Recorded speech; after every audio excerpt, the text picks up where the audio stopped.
perplejidad, podamos encontrar un cartabón, una receta que nos permita guiarnos y auxiliarnos en la a veces difícil tarea de saber si una determinada circunstancia tiene capacidad o aptitud excluyente del ilícito o no. En una palabra, si justifica o no, si no justifica, lo que quiere decir, por ejemplo, si concurre legítima defensa, si concurre estado de necesidad, o si, como se suele decir, es solo un problema de ausencia de culpabilidad. En ese derrotero, un poco como señalé, admito presuroso de lo que significó el día de ayer, porque siempre los primeros encuentros tienen esta, me parece, condición de proponer un desafío abierto a quien no se conoce todavía y anticipar mucho de lo que sobrevendrá. Yo deslicé simplemente, porque no había tiempo ni tampoco dispongo del mismo ahora, pero sí quizás algo más de ánimo, para poner en duda lo que, no poner en duda, confrontar lo que cada uno de nosotros tiene para sí cuando dice existe una norma. ¿Qué queremos decir cuando existe una norma? ¿Qué concepto de norma es el que nosotros manejamos como juristas? Porque estamos habituados a identificar a la antijuricidad como la antinormatividad. Más allá de que ayer yo intenté también, digamos, proponerles que esa antinormatividad, en el caso de la antijuricidad, va añadida a la ausencia de las normas permisivas. Pero esto que fue puramente sistemático no nos releva de la necesidad de indagar desde una perspectiva de teoría general del derecho qué es lo que entendemos por antinormatividad. Porque así como estamos habituados a utilizar este concepto, esto es antinormativo, deberíamos estar en condiciones con la misma seguridad que aporta ese discurso habitual con el que nos manejamos, por identificar cuándo hay una norma. La norma existe desde que es promulgada, la norma penal me refiero, o la norma existe desde que obliga. Y la cuestión no es menor porque al hilo de esta distinción, asociado a la respuesta que debamos aportar a qué entendemos por norma, habrá de obtener legitimación el producto sistemático del que nos ocupemos luego. Es decir, la distinción habitual entre antijuridicidad y culpabilidad proviene, en el ámbito de las construcciones tripartitas del sistema de imputación, de una visión de la norma como norma general y como norma promulgada, vale decir, como un enunciado lingüístico que proviene de una fuente jurígena constitucionalmente facultada para hacerlo, como es el Parlamento y sancionada por el Poder Ejecutivo, y que como tal ya existe. Si la norma existe desde que el presidente de la Nación promulga ese texto.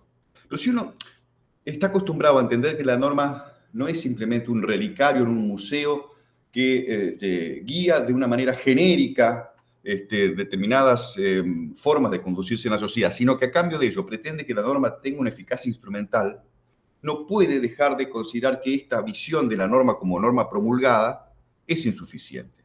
Es insuficiente, porque ¿de qué sirve? Es como que si yo les dijera, ¿qué sentido tiene gritarle o hablarle a una persona privada de capacidad auditiva?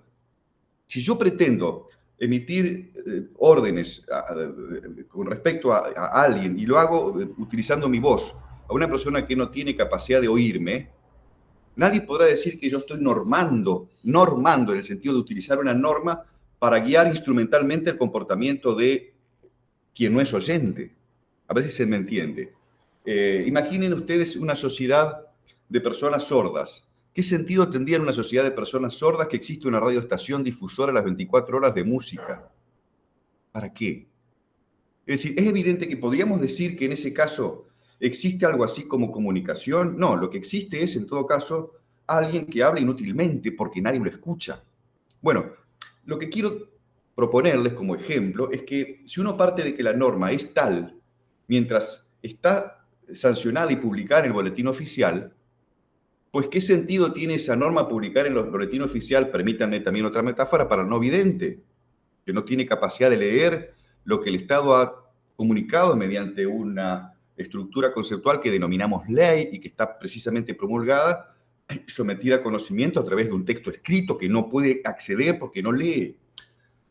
A ver, si la norma tiene que tener un sentido, una eficacia instrumental, como lo decíamos ayer, si la norma tiene como misión, sea la protección extrema y subsidiaria de deberes jurídicos, sea el garantizar la incolumidad de expectativas esenciales para la orientación correcta en el marco social, sea porque concurren ambas cosas, pues la norma no se puede entender solo como norma promulgada, sino que se reclama otro nivel discursivo por eso hablamos ayer de Alturán y Bugilín, que habla de los niveles discursivos del lenguaje, tomando de prestado esto para el concepto normativo, de entender la norma como comunicación. Si la norma pretende ser eficaz, tiene que ser entendida en su acepción de nivel de norma de comunicación, no de norma promulgación. Obviamente, para que exista norma de comunicación, tiene que haber una norma de promulgación.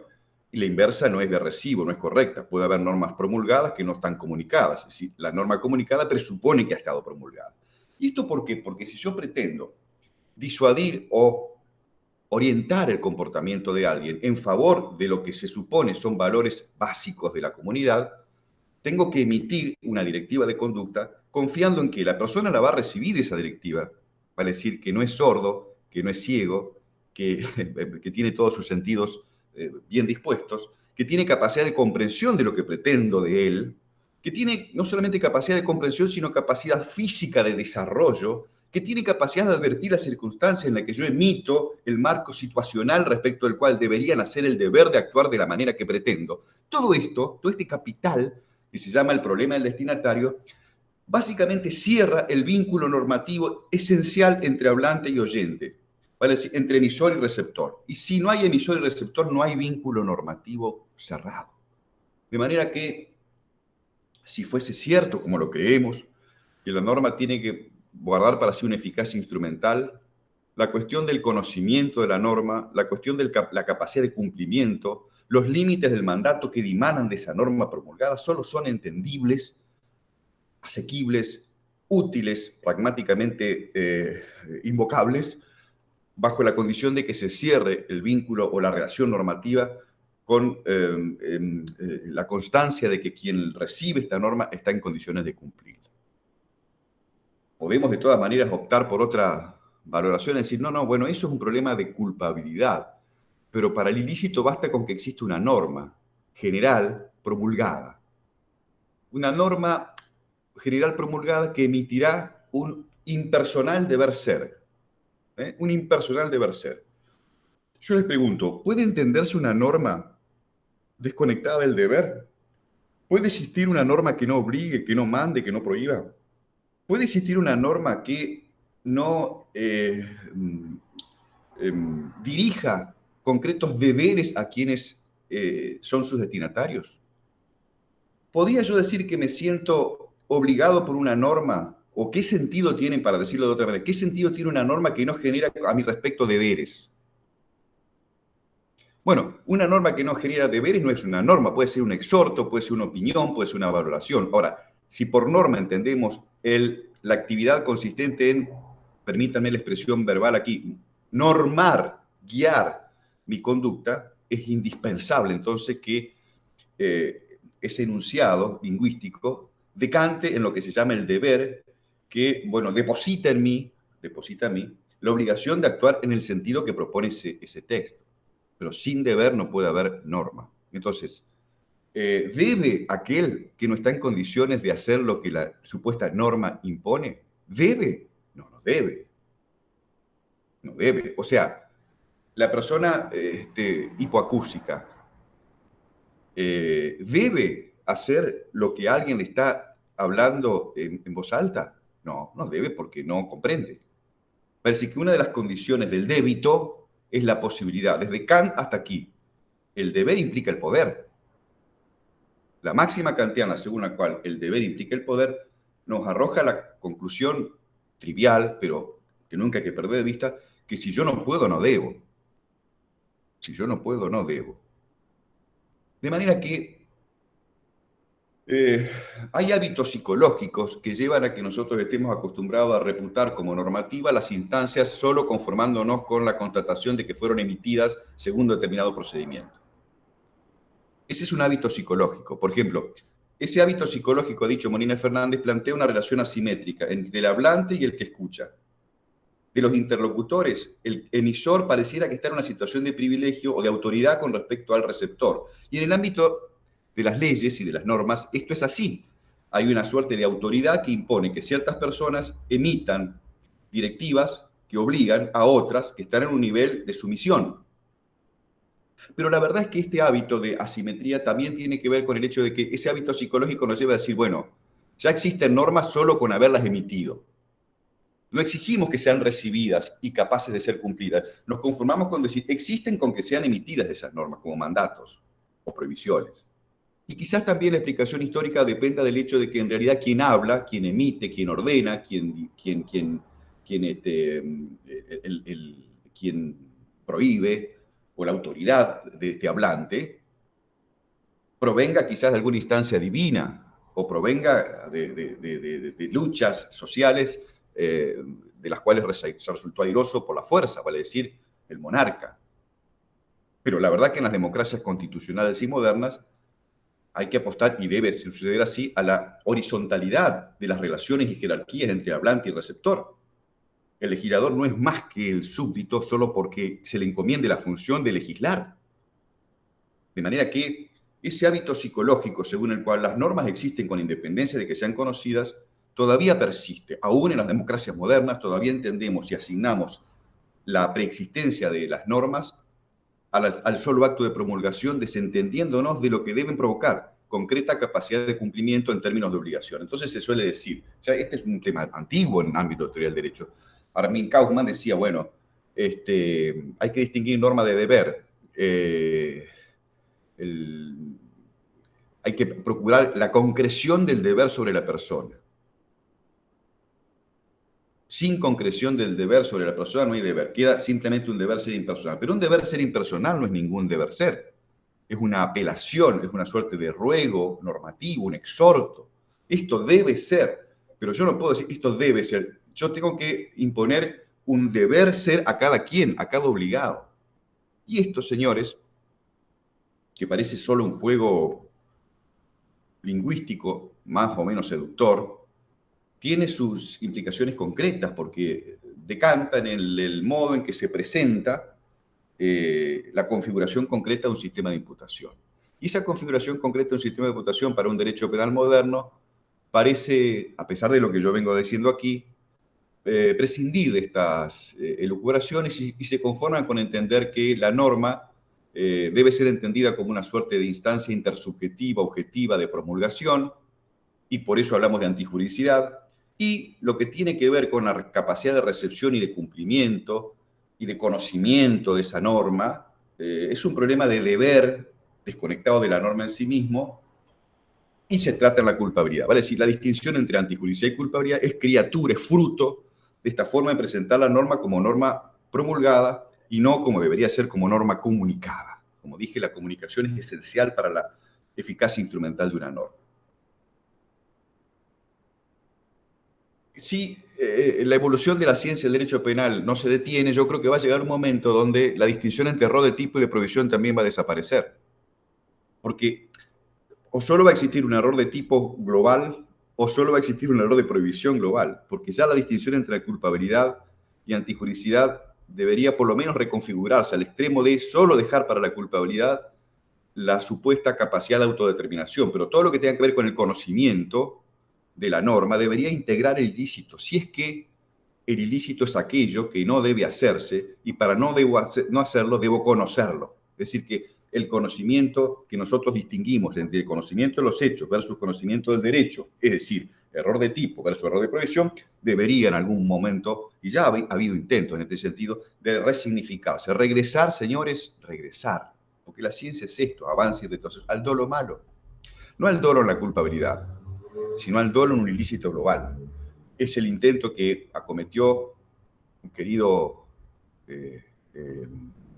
catedrático, muy querido y muy conocido de todos nosotros, catalán, Santiago Mir, y es el intento de algunos otros autores que sin atreverse a tanto, por lo menos comienzan ya, no tanto con la distinción entre antijuridicidad y culpabilidad que pertenece a una de las supuestas conquistas del moderno sistema de imputación penal. Recordemos esto a partir de las frases laudatorias de Schienemann cuando habla de que la ciencia del derecho penal se exporta, y una de las cosas que exporta básicamente es esta clara distinción entre ilícito y culpabilidad, sino, digo, antes que eso, poner en duda la distinción entre tipicidad y antijuridicidad, que en definitiva es el tema que centralmente ocupa la atención nuestra desde ayer. Vamos a abandonar por un momento todo esto, vamos a dejar de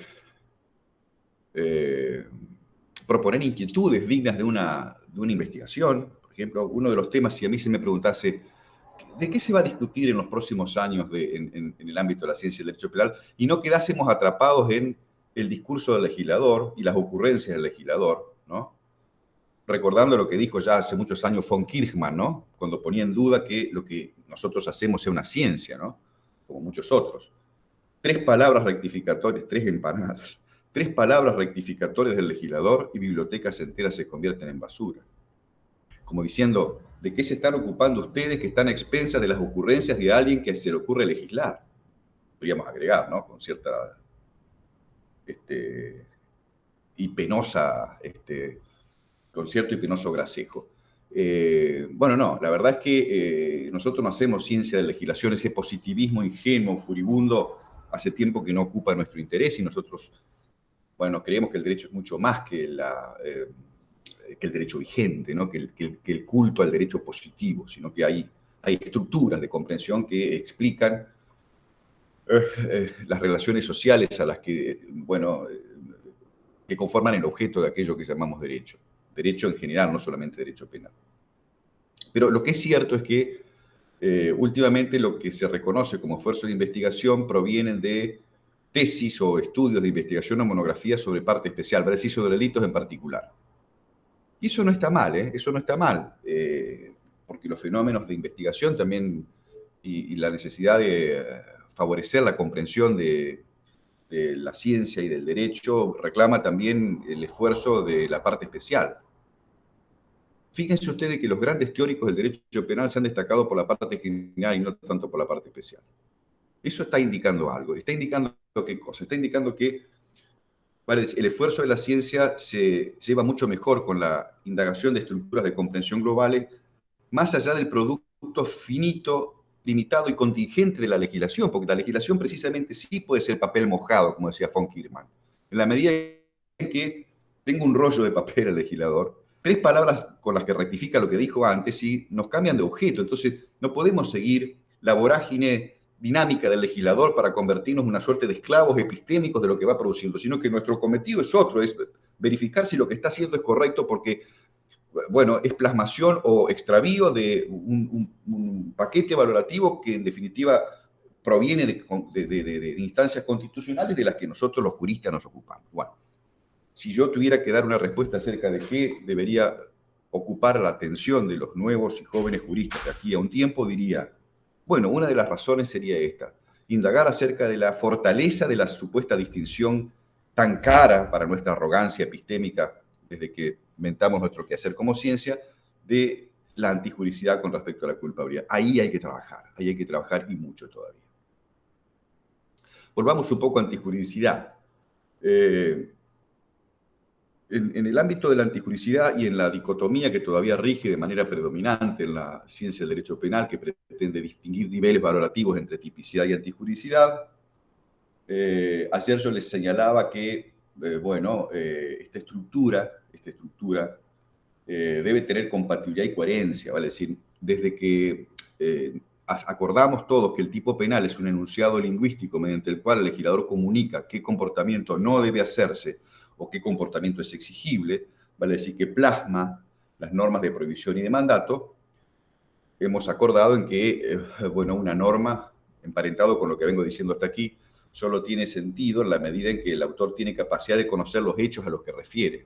Fíjese que allí viene el recorte. ¿Qué es lo que se aguarda en el ilícito? ¿Qué tipo de conocimiento se aguarda del receptor en el ilícito? Que conozca los hechos. Que conozca los hechos. Después, en otro momento, le vamos a exigir que conozca y que comprenda el valor ilícito de los hechos que conoce. Error de prohibición. Cuando el causalismo fue objeto de críticas por el finalismo, recuerdan ustedes este pasaje, bueno, Córdoba fue uno de los últimos bastiones del dolo en la culpabilidad. Yo recuerdo que en algún momento, en algunos congresos, ustedes son en general muy jóvenes, pero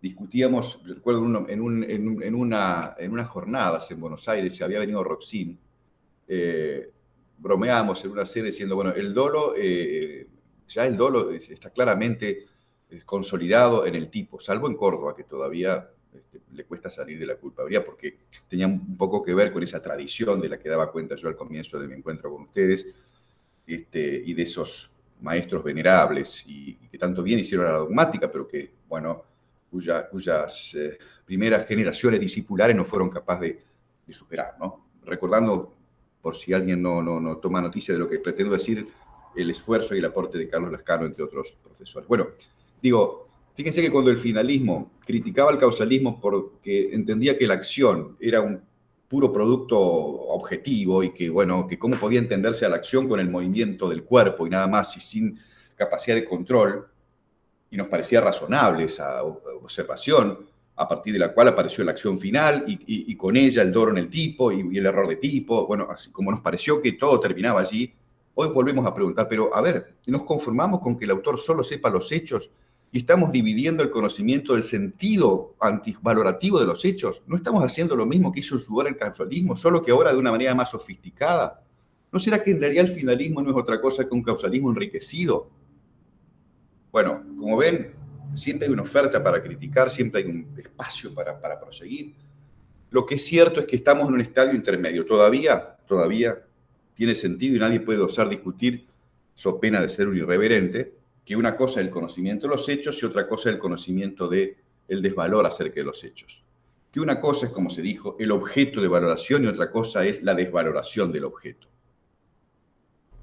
Creo que con este esquema nos quedamos cortos y pretendemos lograr una eficacia instrumental de la norma más prometedora. Pero como quiera que fuese, hoy por hoy, esto es moneda constante, ¿no? Conocimiento de los hechos. ¿Quién actúa con dolo? No el que conoce la antijuricidad de su comportamiento, se dice, sino el que conoce los pormenores fácticos de su comportamiento, las coordenadas situacionales donde opera aquello que está ejecutando en términos de riesgo no permitido para un determinado bien jurídico. Bueno, entonces volvíamos a que el mérito del finalismo fue volver la mirada a la naturaleza de las cosas, procurar abandonar esa propuesta idealista que ofrecía como resultado una acción huérfana de cualquier relación de sentido siquiera final, y entender que las acciones humanas, como se dijo, pertenecen a una estructura, una constancia antropológica, lógica objetiva, se dijo. Que todas las acciones humanas están grabadas por la necesidad de tener un fin. Bueno, todo esto condujo a qué, para hacerlo un poco más breve al punto, a la distinción entre tipo objetivo y tipo subjetivo. Nadie duda de que el tipo es complejo. Por lo menos el tipo de la prohibición, se dijo. Pero como la doctrina dominante parte de la distinción entre normas prohibitivas y normas permisivas, ¿esto qué quiere decir? Se reniega de cualquier imperativismo monista según el cual solo existen prohibiciones y que las supuestas permisiones solo son el recorte delimitativo negador de las prohibiciones, sino que parte de la convivencia y de la colisión entre normas de prohibición y normas de permisión, pues el comportamiento típico es un comportamiento antinormativo y el comportamiento antinormativo presupone que hay alguien que desatiende el llamado de esa norma en términos tales que ejecuta objetivamente lo que la norma pretende evitar y lo hace a conciencia de los hechos en cuestión. Todo. O con cognoscibilidad de esos mismos hechos en el caso de la imprudencia. Pero queda la posibilidad de que el obrar típico, también según esta misma doctrina dominante, esté amparado por una norma de permisión, para decir que permita aquello que en general se prohíbe.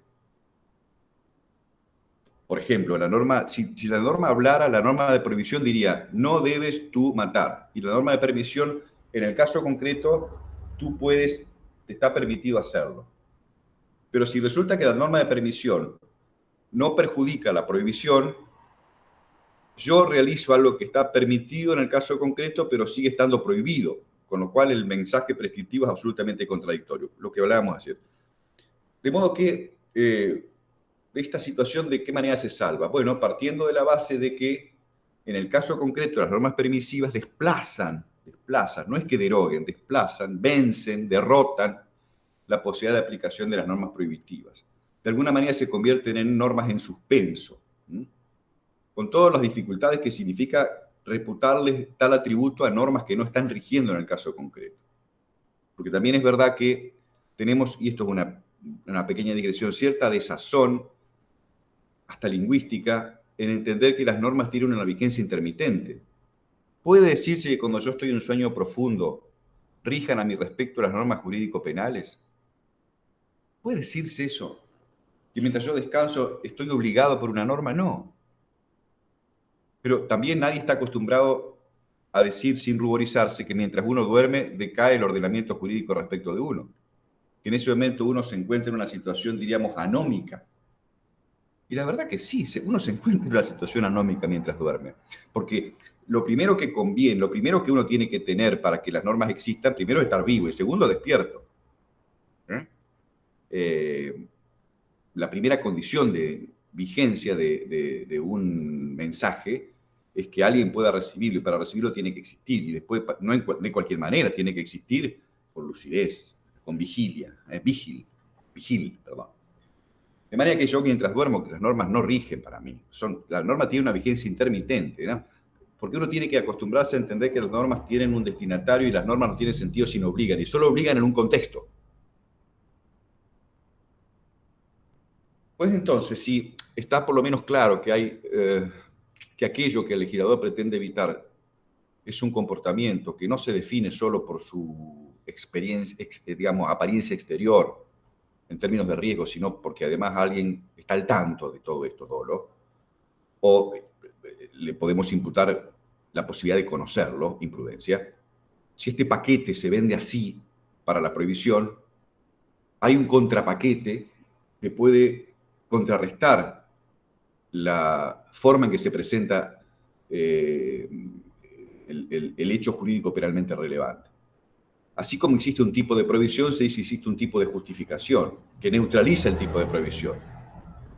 Si ustedes acuérdense de esto, la norma de prohibición en los términos de la doctrina tradicional es contrarrestada por una norma de prohibición, de permisión a veces. Y esto se plasma en que existe un tipo de prohibición y un tipo de permisión. Bueno, así como el tipo de prohibición es objetivo y subjetivo, el tipo de permisión tiene que seguir esta suerte. Ayer, una de ustedes me preguntaba acerca de si no era de todas maneras razonable que concurra solo los presupuestos objetivos de una causa de justificación. ¿Y por qué razón exigíamos un elemento subjetivo de justificación?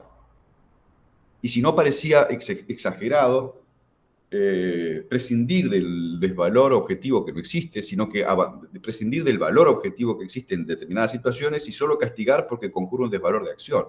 Yo respondía que sí, que esto mientras la tentativa idónea sea punible, no debería llamarnos a perplejidad, sorpresa. Pero bueno, admito que en algún punto muy minoritario la cuestión puede ser polémica.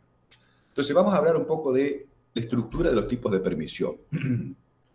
Como el tipo de prohibición, el tipo de permisión también reconoce elementos objetivos y elementos subjetivos. Los elementos objetivos están dados por los presupuestos que llevan este signo, esta cualidad, de las determinadas causas de justificación en particular. Nosotros estamos acostumbrados a hablar de causa de justificación y inmediatamente evocamos dos paradigmáticamente estereotípicas, por así decir, que son la legítima defensa y el estado de necesidad, tanto defensivo como agresivo, el ejercicio legítimo de un derecho, la salvaguarda de intereses legítimos. Pero la verdad es que no son estas las únicas causas de justificación. Las causas de justificación son innumerables. Ha dicho Roxin, con algún, con algún sentido, que mientras los tipos penales, los tipos de la parte especial se muestran cerrados y clausurados porque son criaturas del principio de legalidad y se encuentran en la parte especial de todos los códigos penales y las leyes especiales, la dinámica de la causa de justificación sigue la vorágine de los cambios sociales de un modo más acusado, dice él, ¿no? Entonces aparecen causas de justificación por doquier, ¿no? En el derecho administrativo, en el derecho privado, en el derecho penal. Es decir, parece que las causas de justificación tienen que ver con la dinámica más vertiginosa de los intereses sociales en conflicto. Esto último puede ser dudoso porque también si uno tuviese que clasificar la actividad legislativa en los últimos años, diría que en lugar de que los legisladores se hayan ocupado de legislar justificaciones, lo que han hecho es legislar prohibiciones y mandatos, porque precisamente el vértigo criminalizador es una realidad evidente, no solamente en este país, sino en el mundo. O sea, cada vez más hay más derecho penal.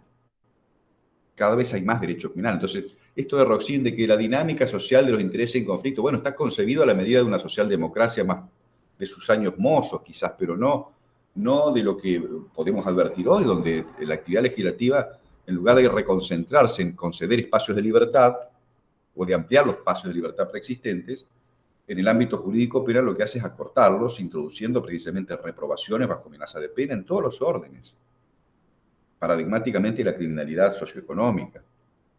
Pero bueno, de cualquier manera lo que quiso decir Roxin es que el principio de legalidad debería imponer mayor recato y estática en la contemplación de los conflictos de los que se ocupa el derecho penal, y la causa de justificación operan en todos los ámbitos del derecho en su conjunto, y eso sí es correcto.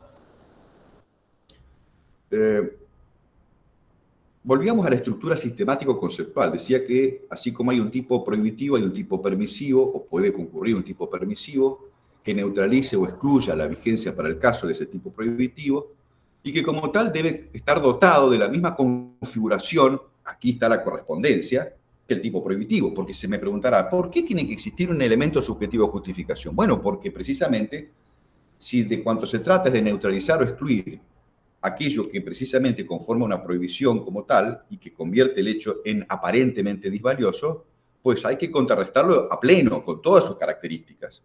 Y si lo que contrarresto tiene algo objetivo y algo subjetivo, lo contrarrestante tiene que tener algo objetivo y subjetivo. O sea, hasta por una exigencia metodológico que no tiene mucho valor, pero que existe, esto es así. Entonces, en el tipo objetivo de cualquier tipo permisivo, ¿qué es lo que ocupamos? ¿Qué es lo que incluimos? Bueno, los presupuestos objetivos de la causa de justificación, señor. Por ejemplo, en el caso de la legítima defensa, que exista una agresión, que esta agresión sea ilegítima, se verá si esta agresión ilegítima se entiende en clave de antijuridicidad, se entiende en clave de tipicidad, se entiende en clave de tipicidad dolosa o imprudente, o se entiende en clave de culpabilidad. Van a escuchar a Omar Palermo, que en su tesis doctoral aboga, como algunos otros, muy pocos, pero con aportaciones muy inteligentes, y dada la relevancia de lo que significa una agresión, que la agresión debe ser culpable para poder dar espacio a la posibilidad de reaccionar frente a ella en legítima defensa. Por ejemplo, no habría, y con ello se acabarían muchísimos problemas vinculados a los límites éticos de las justificantes, de qué hacemos con las personas incapaces de culpabilidad. Bueno, con respecto a ella no habría legítima defensa. Se terminaría definitivamente la problemática acerca de qué pasa con las situaciones de estado de necesidad por colisión de bienes iguales, vida contra vida, que han dado lugar a tantas imágenes desde el ámbito de la filosofía, como el caso de la tabla de Carneades. Bueno, todo esto se dice, no hay justificación, no habría justificación, salvo la teoría de la unidad, por ejemplo, que lidera, entre otros, Enrique Simbernat en España.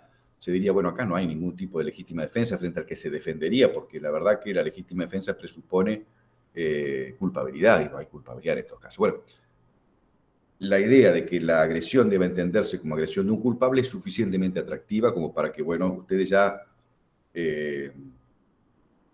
fortalezcan la expectativa de una muy buena exposición que seguramente les impartirá mi querido amigo Omar Palermo dentro de 15 días. Pero de momento lo único que me interesa destacar ahora es que, no voy a hablar de legítima defensa, simplemente decir, bueno, hay presupuestos objetivos. ¿Sí? Todo aquello que está fuera de la cabeza del autor, lo decíamos ayer, que debe concurrir para que objetivamente el hecho esté justificado. Objetivamente. Que objetivamente concurran esos presupuestos no significa que el acontecimiento esté justificado.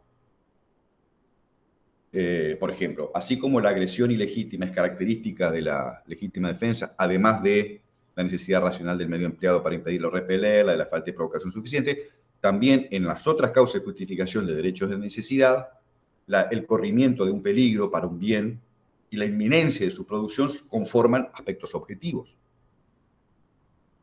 Por ejemplo, en estado de necesidad, sea el defensivo o agresivo, ya vamos a ver la distinción, porque me quiero detener un poquito en esto, porque nuestra cultura jurídica todavía es renuente a reconocer la admisibilidad, por lo menos más popular, del estado de necesidad defensivo, quizás por la predominancia que tiene una estructura contextual muy próxima a la legítima defensa, con relación al estado de necesidad agresivo, que sí tiene ya una identidad y una personalidad normativa propia y discutida, ¿no? Pero bueno, quería significar que dentro de los presupuestos objetivos de las causas de justificación, en algunas concurre el corrimiento de peligro inminente, no evitable de otro modo, para un bien jurídico, estado de necesidad. Se trata ese peligro de un peligro de la naturaleza o no imputable a nadie, o de un peligro atribuible preponderantemente a alguien, respecto del cual no podemos decir que sea un agresor en términos de legítima defensa. Por ejemplo, estado de necesidad defensiva. Y a su vez, de la mano también de lo que significa enjuiciar objetivamente la concurrencia de los presupuestos objetivos de cualquier causa de justificación, ponderar cómo valoramos el alcance de la concurrencia o no de esos presupuestos objetivos. Cuando, por ejemplo, es dudoso, el peligro no es seguro, sino que el peligro como juicio de pronóstico obligaría a una ponderación o no, si existe un deber de examen para saber si está la concurrencia o no de esos presupuestos objetivos. Sobre la cuestión se ha dicho mucho, por ejemplo, si las circunstancias objetivas hacen referencia a situaciones futuras o inciertas, por ejemplo, el peligro. Si alguien me amenaza con lo que exteriormente parece ser un arma de fuego y finalmente expos resulta ser un arma de plástico, ¿hay peligro o no? ¿En qué momento mido el peligro? Como dato objetivo, no como representación mía, como dato objetivo. ¿Lo mido ex ante o lo mido ex post? Si lo mido ex post, está claro que no hay peligro, porque nadie pretende, por lo menos peligro para la vida. Sí hay un peligro para, objetivamente sí, para mi libertad, porque yo estoy coaccionado, estoy intimidado. Porque en ese momento, objetivamente, yo me intimidé como tal. Ahora, peligro para la vida, ¿y concurre después ex post? No. Por eso se dice, bueno, el peligro hay que medirlo ex ante. ¿Con qué arsenal cognitivo valoro la concurrencia o no de peligro, que como tal es un juicio de pronóstico, en el ex ante, con los conocimientos del autor, con los conocimientos de un homúnculo en el sentido de una persona objetiva, un observador objetivo en el lugar del autor? Bueno, parece ser que hay que mirarlo ex ante siempre al peligro desde una perspectiva intersubjetiva, es decir, que contemple todas las situaciones allí concurrentes. Con lo cual, por ejemplo, nadie dudaría que ex ante amenazar a alguien con una pistola que remeda ser efectivamente una pistola de verdad es un corrimiento de peligro que, como aun cuando ex post, esto se desmienta. Porque además, la posibilidad de que tenga alguien de valorar como objetivo lo que no es concurrente en la legítima defensa, es decir, la posibilidad de que alguien erróneamente asuma una situación objetiva de justificación, nos obliga a nosotros a señalar también que la posibilidad de error hay que administrarla con responsables de ese error. ¿Vale? Es decir, ¿quién es competente por el error que produce determinadas situaciones? Bueno, en el caso de la legítima defensa, la distribución del error corre a cargo de quién proviene el foco de peligro, por ejemplo, del supuesto agresor. Si hay alguien que se presenta imputablemente como un agresor, que no lo es, el que sea asumido falsamente como tal por alguien, un agredido putativo, constituye un error del cual se debe hacer cargo el supuesto agresor, que se convierte finalmente en un agresor real por esta situación. Es decir, el costo del error, en el caso de la legítima defensa, siempre debe pagarlo el agresor. Si yo amenazo a alguien con una pistola y me hieren con una pistola de verdad para defenderme, yo no puedo decir, mire que yo era una pistola, bueno, el costo del error de haber blandido una pistola que remedaba ser verdadera, ese costo del error que generaste en la otra persona, tenés que cubrirlo vos. En una sociedad la distribución de errores también hace de las suyas para ponderar situaciones de difícil prueba a veces, ¿no? Entonces, un parámetro para enjuiciar cuándo concurre objetivamente un peligro tiene que ver con valorar lo que aparentemente es algo subjetivo, pero que se objetiviza en este sentido, ¿no? Por ejemplo, el costo del error. El error es un dato subjetivo, pero el enjuiciamiento de la pertenencia, la competencia por ese error es objetiva. Y ya no depende de abrirle la cabeza a la persona y decir, a ver, ¿qué había acá adentro? Sí, eso es importante, pero antes de eso, ¿de qué modo? Ha dicho Jacob con mucha claridad. Muchas veces lo que decide la cuestión de la justificación, en el tipo objetivo de justificación, diríamos, no es tanto la perspectiva del corrimiento efectivo de peligro, sino las condiciones de organización de la víctima de la intervención, las condiciones previas de organización de la víctima en la intervención. Entonces, eso es lo que decide la concurrencia o no de la posibilidad de intervenir sobre ella legítimamente, y no la valoración pálida de la concurrencia o no de peligro ex post. Bueno, por supuesto que hay situaciones muy difíciles. Es muy curioso por cómo Roxin, que es un hombre muy práctico, porque es un hombre brillante, pero a su vez es un jurista que, no se embeleza con el discurso teórico, sino que él entiende que todo debe tener un anclaje empírico muy concreto. Yo bromeaba porque cuando viajábamos a Córdoba, precisamente hace ya tanto tiempo, como se debe viajar, no por bits, sino recorriendo kilómetros, y a propósito de la investidura honoris causa que le dedicara a la Universidad de Córdoba al maestro, a Roxin, me decía Carlito, ¿en qué te volvés esta noche? Me vuelvo en el Roxin. Yo le llamaba el Roxin al práctico, que era un servicio de colectivos, que no sé si todavía subsiste o no. Había dos empresas, el práctico y no recuerdo cuál otra, por lo menos desde Paraná hasta allí, ¿no? ¿Quién me decía? Sí, que en el Roxin, en el famoso Roxin con el que yo regresaba a mi casa después de dar las clases en Córdoba. Porque efectivamente hay una cualidad entre tantas que merece el maestro Roxin, es de ser una persona con un sentido práctico muy claro. Entonces, él dice por allí, luego de todo un desarrollo, bueno, en algunas notas, pero esto es de muy difícil prueba. Claro, un practicón, que no es lo mismo que ser un práctico, diría, pero hubiéramos empezado por acá, si esto es muy... No, porque el desarrollo conceptual obliga precisamente a afinar la reflexión y reconocer finalmente que esto hay que llevarlo a un proceso penal donde la prueba hay que, no se puede sortear, digamos, ¿no? La instancia de prueba es central, ¿no? Yo alguna vez he dicho por allí con algún atrevimiento, lo que no se puede probar no está prohibido, no se puede prohibir. Un poco caprichoso y por supuesto que está muy mal eso porque confunde dos planos, pero lo que quiero decir es relevar la validez que tiene el procedimiento frente al recelo que el jurista teórico suele dedicarle a la cuestión procesal. Pero bueno, me estoy yendo por otro lado. Volvamos a Roxin, volvamos a los presupuestos objetivos. Decía que el propio Roxin con su practicidad señalaba, bueno, difícilmente en estas cuestiones se niega una legítima defensa frente a la alegación del agredido de que creía que en realidad concurría al objetivo. Bueno, eso, cada tanto un baldazo de frescura real viene bien ante tanta densidad conceptual, ¿no? Es bueno refrescarse con un poco de aires y de agua mineral fresca, ¿no? De la que aporta la realidad, lo cotidiano, ¿no? Pero bueno, antes de que eso ocurra, bueno, hay que sumergirse un poco en otros lugares, ¿no?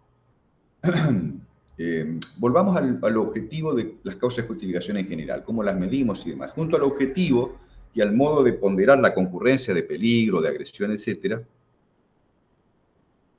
se discute, ya no por lo que dije, pero se discutió en algún momento acerca de la necesidad de exigir algo parecido al dolo de justificación. Así como el dolo de prohibición reclama el conocimiento de los hechos, algunos dicen conocimiento y voluntad. Yo creo que las visiones intelectualistas del dolo han ganado la partida. El dolo no es querer lo que se conoce, sino que el dolo es hacer lo que se sabe.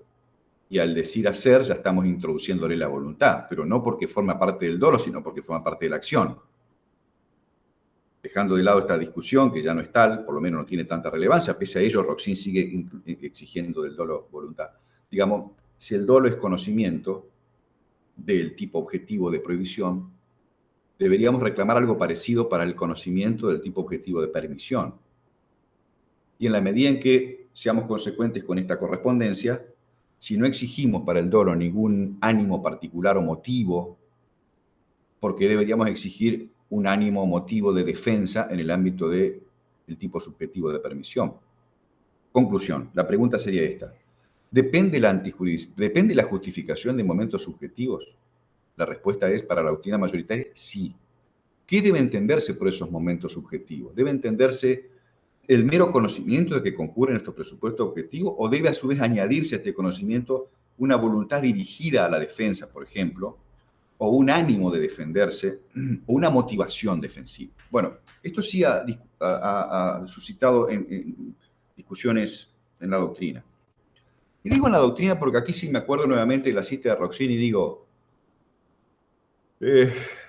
¿cómo probamos esa motivación, ¿no? De defensa? Claro, uno puede pensar, bueno, ¿y cómo probarías las motivaciones de ilicitud? Por ejemplo, una motivación para la grabación de un ilícito en el ámbito de un homicidio calificado, por ejemplo, por placer o por codicia. Bueno, esto se puede demostrar. Ahora, una motivación donde el autor, además de conocer, se le reclama una motivación de reafirmar el orden jurídico o de defensa, es más difícil todavía. Tomemos un ejemplo. A ver, alguien se defiende legítimamente del ataque de su enemigo, pero lo hace no solamente porque conoce que está siendo su enemigo, sino además disfrutando golpearlo porque es su enemigo. O el médico que, por ejemplo, realiza su prestación no por el fin de salvar la vida a alguien, sino para cobrar sus honorarios.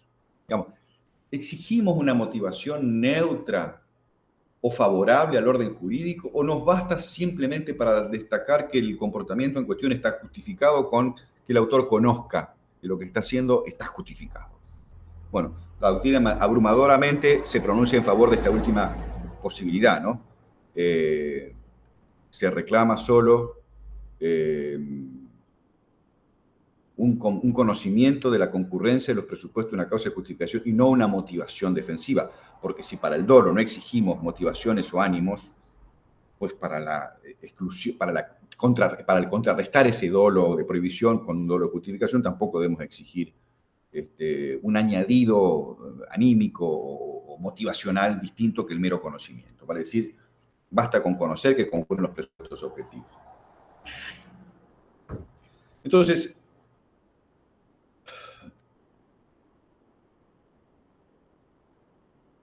así como el tipo de prohibición reclama la concurrencia coherente de lo objetivo y lo subjetivo, la permisión también. ¿Y qué ocurre cuando existe una falta de la necesidad de la convergencia de estos aspectos del suceso? Por ejemplo, sabemos perfectamente que si concurre la imputación objetiva, pero el autor falsamente presupone que no está al tanto de todo ello, puede ampararse un error de tipo, ¿no? ¿Está claro esto? Concurre imputación objetiva, pero el autor no lo sabe.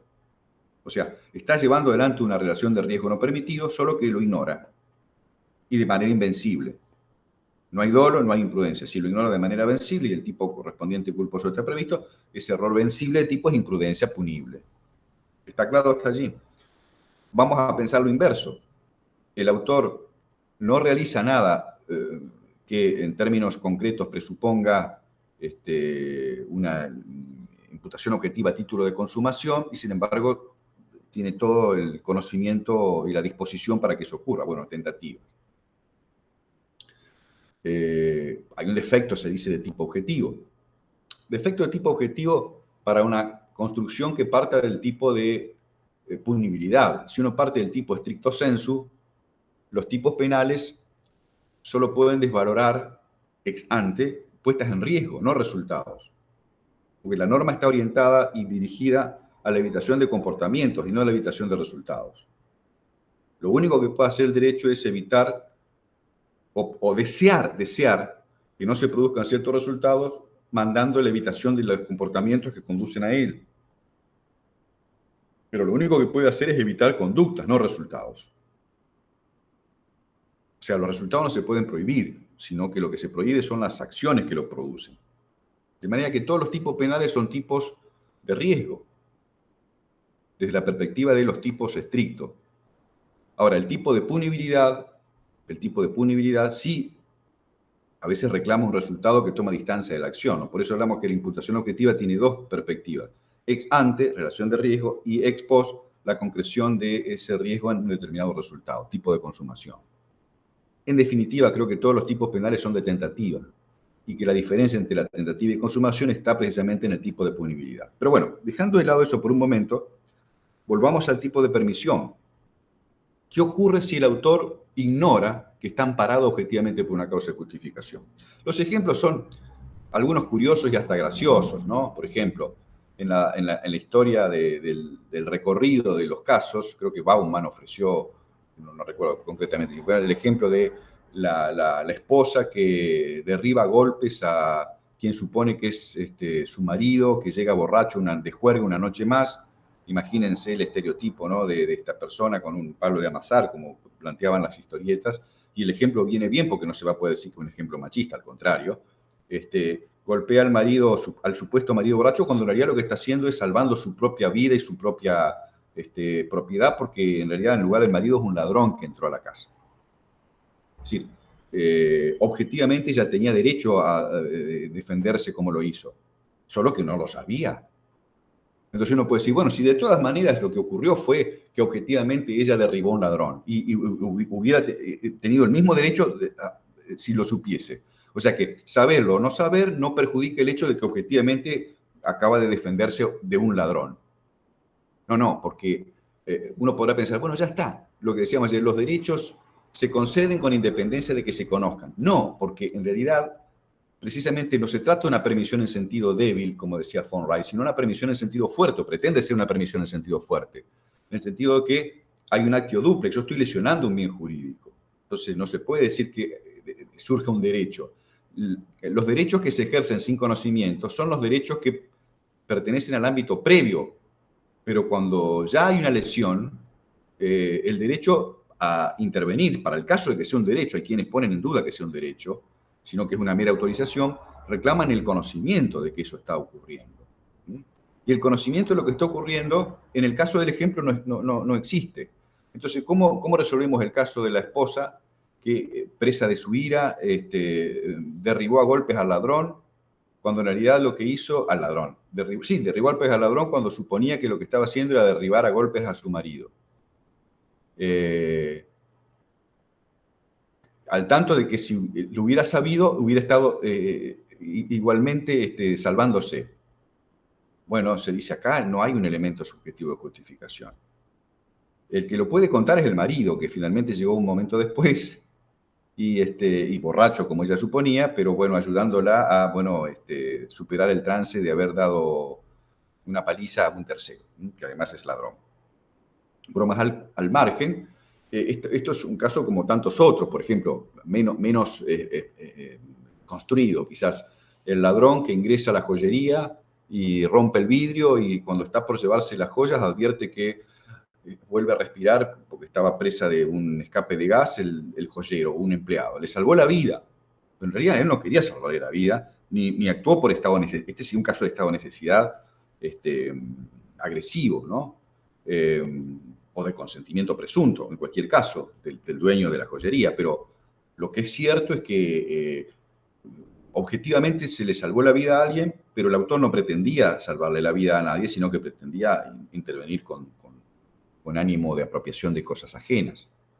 O el famoso ejemplo de alguien que mata a otro con dolo de matarlo, vano, con la vanidad de lesionar, ignorando que en el momento en que esto ocurre, la persona víctima estaba a punto de matarla a quien lo hizo. O sea, solamente se me ocurre una imagen de las películas viejas de Far West, donde entra la persona en la puerta del salón y alguien mirando por el espejo del mostrador está a punto de matar y resulta que el que ingresa lo mata antes. Bueno, o los ejemplos que propone Bacigalupo. A mata a B, un francotirador, de espaldas, ignorando que B estaba dispuesto a dar muerte a C en ese momento, con lo cual A le salvó la vida a C objetivamente, pero él no lo sabía.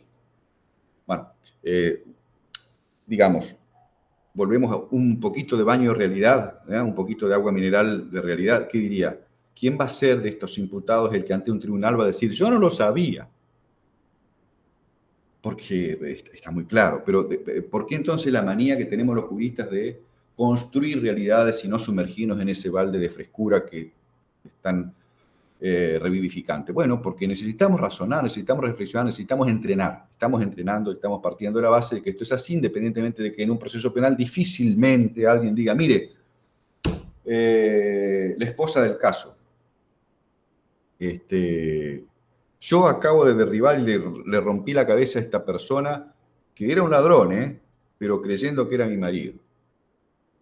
exponiéndose a que el juez, si es un poco estudioso, diga, bueno, señora, pero usted, yo tengo que hacer algo con usted porque el ordenamiento jurídico castiga la tentativa inidónea. Ya vamos a ver sobre la solución posible. O quizás se trata de un juez ultra finalista, muy ortodoxo, tipo Hirsch, que diga, no, mire, consumación, qué tentativa. Si acá hay, ¿cómo va a haber tentativa si acá tengo un lesionado con la cabeza fracturada? Estas son lesiones gravísimas. Eventualmente discutiremos su culpabilidad, pero usted ilícitamente, digamos, ha realizado un ilícito consumado. Difícilmente ocurra esto. Lo que seguramente suceda es que la señora diga, se ufane de haber tenido la capacidad de intervenir en defensa propia, ¿no? Y recibe el beneplácito de toda la comunidad, que por supuesto se sacó un ladrón de encima rápidamente.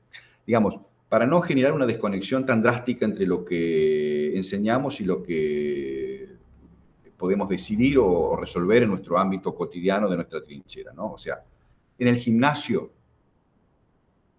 nos podemos permitir muchas cosas, pero cuando salimos a la cancha a veces la cosa es distinta, ¿no? Bueno, estamos en el gimnasio, señores, entonces permítanme este tipo de acrobacias todavía, ¿no? Parece que alguien dijo algo o... Yo, Doc, levante la mano, Daniela. Sí, Daniela. Bueno, es algo que estoy pensando, quizá no está, no sé si voy a reconstruirlo bien, pero a raíz de todo lo que está diciendo y de la importancia de la prueba.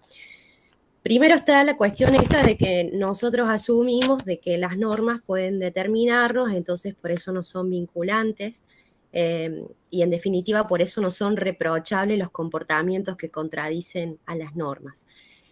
Después pensaba que quizás exigirle a la persona, así como no podemos exigirle a quien delinque que lo haga con fines viles, tampoco podemos exigirle a quien obra justificadamente que tenga fines nobles, y ahí no sé si no hay una confusión entre delito y pecado, una vuelta a la Edad Media, porque es como que o el delincuente es el más malo de todos, o el que se defiende es el más bueno de todos. Y finalmente pensaba el caso de quien realiza un comportamiento justificado y después se acredita, supongamos que esto ocurre en Estados Unidos y es un blanco contra un afroamericano. Y resulta que quien mata en legítima defensa es un racista exacerbado, es de público conocimiento. Y me pregunto si ahí, salvando este escollo de la prueba que usted acaba de destacar, no cabe, digamos, la falta de procedencia de la causa de justificación, porque en definitiva me parece lo que está de fondo en las causas de justificación es el restablecimiento del derecho. Está esta función simbólica del derecho penal, cuando se le exige a quien obra justificadamente que reconozca una situación del derecho y por eso se le da una permisión, es porque estamos restableciendo el valor del ordenamiento jurídico. Entonces creo que no está mal eso de exigir la motivación y bueno, me quería saber cómo ve el caso ese de quien es un racista exacerbado, si esa finalidad, ese aprovechamiento de una causa de justificación para reaccionar, digamos, cómo podría ser solucionado. Bueno, Daniela, muchas gracias. Dijiste muchas cosas interesantes. Lástima no te puedo ver, pero porque según dijiste no estás en tu mejor versión. Soy la misma, ¿no? Que no está en su Soy la mejor... misma, sí, no es mi mejor versión. Bueno, a ver, muchas cosas. Primero, no es seguro que el derecho deba fundamentar la legítima defensa bajo la concurrencia de la necesidad de restablecer el derecho. Por ejemplo, ese argumento de Roxin, que es muy claro en Roxin, según el cual la legítima defensa se explica en clave doble. Por un lado, el principio de autoprotección, segundo, principio de prevalecimiento del derecho. Bueno, Yaco, por ejemplo, rechaza esta idea, y a mí me parece que tiene razón Yaco en este punto. El que se defiende no tiene por qué estar haciendo prevalecer el derecho, lo que tiene que hacer es defenderse. Para prevalecerse, si se tratara de un prevalecimiento del derecho, entonces la legítima defensa sería una especie de pena informal, no forense, una pena, hasta diría yo, una suerte de pena natural, ¿no? Creo que no hay que hacer prevalecer. Pero aun cuando uno crea, por ejemplo, que sí, que de todas maneras el prevalecimiento del derecho permite una restricción, por ejemplo, en los límites del ejercicio de la defensa para no hacerla valer sobre, bueno, personas que no la comprenden al derecho, por ejemplo, menores. Si uno estuviese dispuesto a razonar así, diría, en tu ejemplo, el racista que goza, por ejemplo, al defenderse de un negro, imaginemos drásticamente ese ejemplo, estaría de todas maneras amparado en una causa de justificación siempre que objetivamente concurran los presupuestos para defenderse y los conozca. Exigirle que, porque de otra manera prácticamente no existiría la posibilidad de que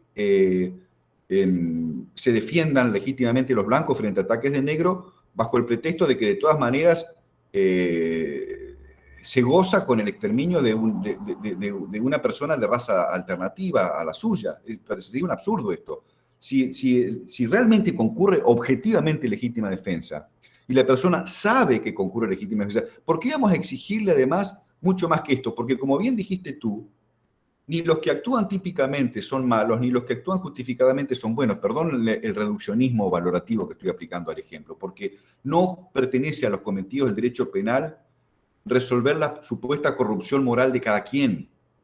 No se buscan buenas personas, se buscan buenos ciudadanos, o en todo caso, se buscan buenas personas en el sentido hegeliano, en el sentido del cumplimiento del deber, pero no se busca la probidad y la virtud. El derecho penal no es un administrador de virtud, digamos, no procura alcanzar estándares de virtud moral. Perfecto. Sino procurar solo una vida social soportable.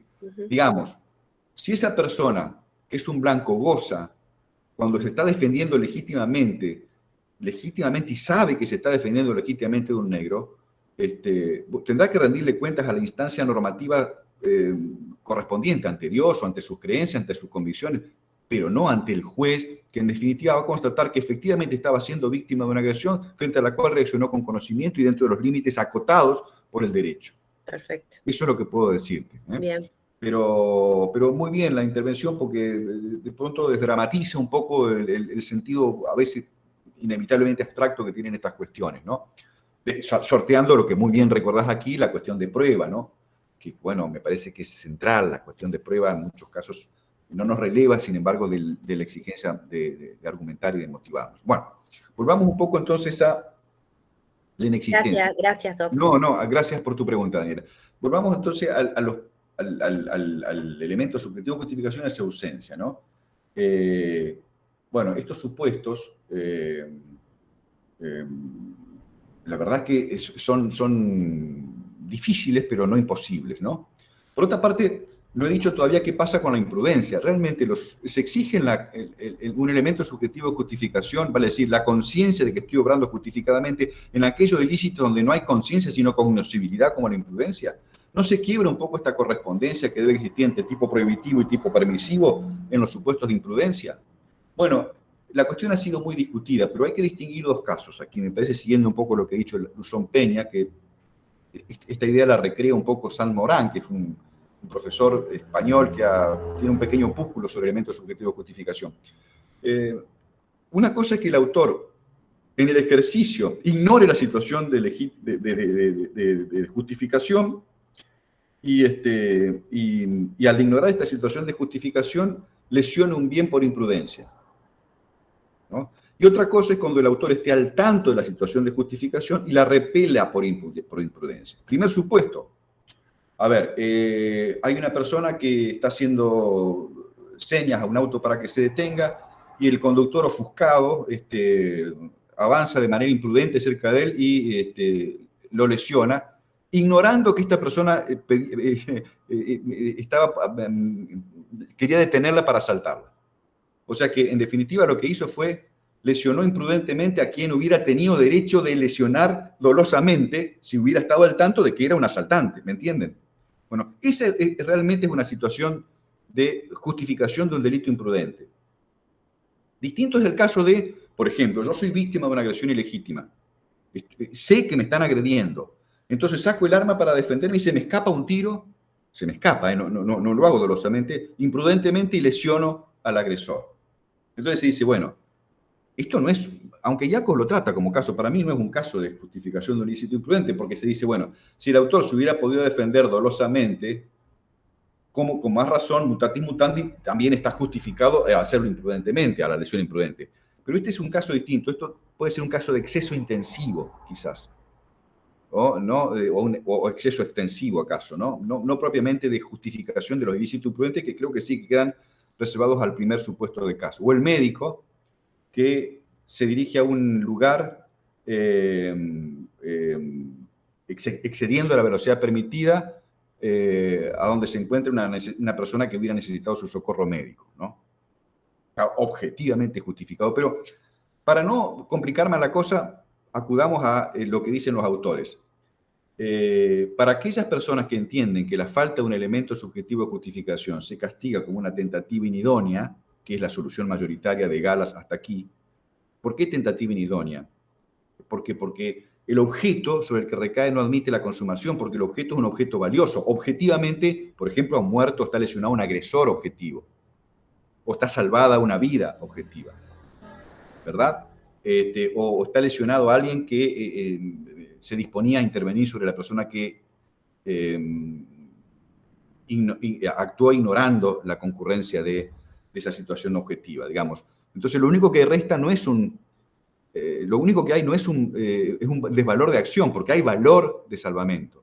Al haber valor de salvamento y desvalor de acción, esto es una tentativa. ¿Y por qué inidónea? Porque precisamente el resultado objetivo es un resultado aprobado por el derecho. Entonces, si esto es así en el dolo, si por ejemplo a la persona que obra con desconocimiento de la situación objetiva de justificación se le castiga con la pena de la tentativa inidónea, en el caso de la imprudencia, como la tentativa, como el resultado es esencial y no se castiga la tentativa imprudente, todas estas situaciones dan lugar a impunidad. Vale decir, toda la problemática de los elementos subjetivos de justificación o el elemento subjetivo de justificación en el ilícito imprudente decae ante la impunidad de la tentativa imprudente.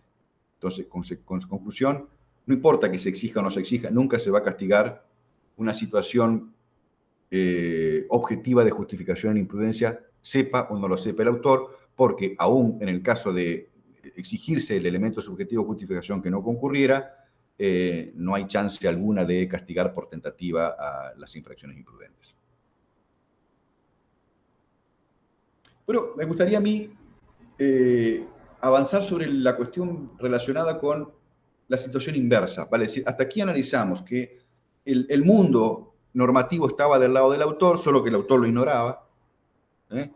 Había razones para que el autor, si hubiera sabido lo que no supo, pudiese exhibirse como alguien justificado, pero el autor no lo sabía, y consecuentemente hay que castigarlo por tentativa inidónea, como dije. Dos palabras antes de seguir a la situación inversa. En el ordenamiento jurídico italiano sí que rige en principio la justificación puramente objetiva, porque existe una cláusula en el código correspondiente que dice que toda situación que beneficie al autor se valorará con independencia que la conozca. Con lo cual, derecho positivo italiano, en el Código Penal italiano, y además en el derecho positivo italiano no se castiga la tentativa inidónea, o sea que hay una doble razón para que en la legislación italiana la justificación se pueda entender o concebir como puramente objetiva. Por supuesto que también esto va a depender de lo que diga el legislador, porque el legislador en determinadas situaciones puede exigir componentes subjetivos de justificación, en cuyo caso la discusión se terminó.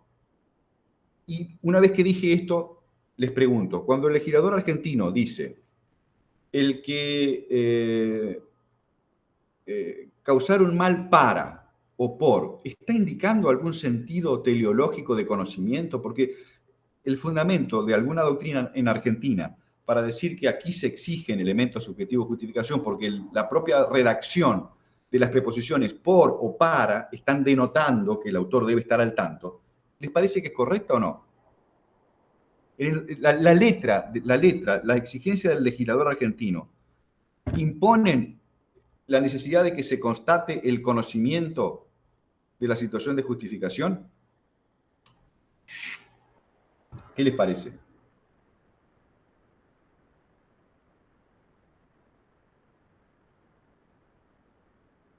De a uno, por favor, porque si no va a estallar mi pantalla.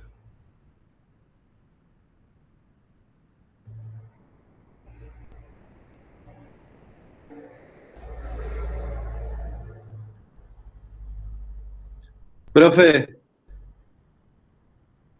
¿Sí? No, ¿me puede repetir la pregunta, por favor? Sí, el derecho argentino, el derecho positivo argentino, por la forma que están redactadas las causas de justificación en el artículo 34 del Código Penal, permite concluir que se exige un elemento subjetivo de justificación para todas esas causas. Ah, ok. A ver, ¿qué dice el Código Penal? A ver.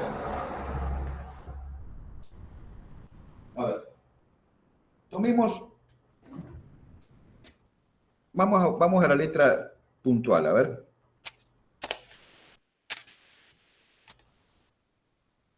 Por ejemplo, cuando el legislador promete impunidad en el artículo 34, inciso 2, el inciso 3, el que causara un mal por evitar otro mayor inminente. El que obrara en defensa propia de sus derechos siempre que ocurra la agresión ilegítima, necesidad racional, falta de provocación. El hecho de que se hable de por evitar, o el que obrare en defensa, necesidad racional del medio empleado para impedirla, no permitirían sugerir la idea de que si yo obro por o para es porque estoy conociendo lo que ocurre. ¿Les parecería que ese razonamiento es plausible? Bueno, durante mucho tiempo la doctrina nacional creyó que sí. El mismo Zaffaroni en su momento, en la primera versión, no solamente Daniela tiene versiones, la versión del Zaffaroni 1 del Tratado Monumental de 5 tomos, a mi juicio la mejor versión de una persona tan inteligente como es Raúl Zaffaroni, en esa versión él entendía que sí que se podía rastrear la exigencia de esos elementos en la propia textura y gramática del código. Pero la verdad que creo que no. La verdad que, como dice Roxin, porque los ordenamientos se parecen, la preposición para denota una cualidad objetiva de la acción, no una tendencia del sujeto. Objetivamente se actúa para, pero porque la estructura refiere a la acción, no al conocimiento que tenga el sujeto de quien la lleva a cabo. Me parece que no, que la razón por la cual se exige un elemento subjetivo de justificación hay que buscarla en otro fundamento, ¿no? En el fundamento del ilícito. Si el ilícito reclama conciencia, la exclusión del ilícito también reclama una suerte de contraconciencia, no contraconciencia, una conciencia de salvamento o de intervención que apruebe el orden jurídico. Con la salvedad de que las causas de justificación en general, no lo dije, pero nunca es tarde para recordarlo, no significa que se valoren positivamente. No es que el derecho valore positivamente la causa de justificación, sino que se limita a no reprobar, a declarar la corrección social del comportamiento.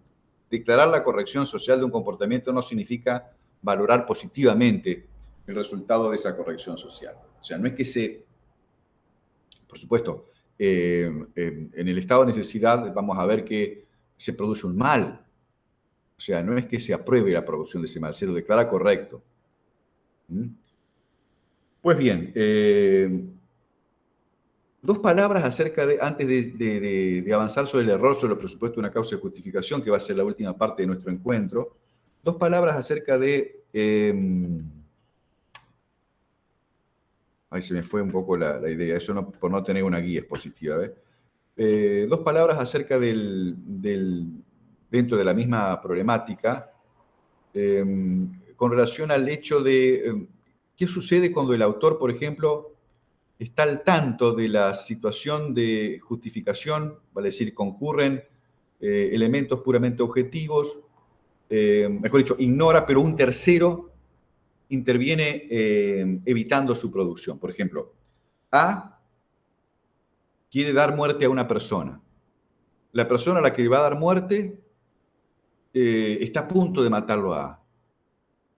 C interviene en defensa de B, pero resulta que puede haber una defensa de terceros cuando no concurre la defensa propia porque el autor no tiene conocimiento de la justificación. Bueno, esta problemática, que también me vuelve a evocar la cuestión de la prueba, puede ser una problemática compleja también, porque las causas de justificación derivativas, vale decir, la legítima defensa de terceros y el estado de necesidad de terceros o el auxilio necesario, no son autónomas, sino que están subsidiarias y condicionadas por la concurrencia de las causas de justificación propias, digamos, la legítima defensa propia y el estado de necesidad propio, en pocas palabras.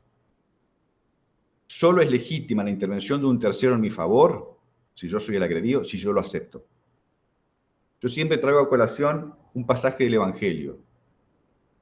En la pasión de Cristo, cuando la comitiva detiene, el Sanedrín lo detiene a Cristo con sus apóstoles, creo que fue Pedro que blande su arma y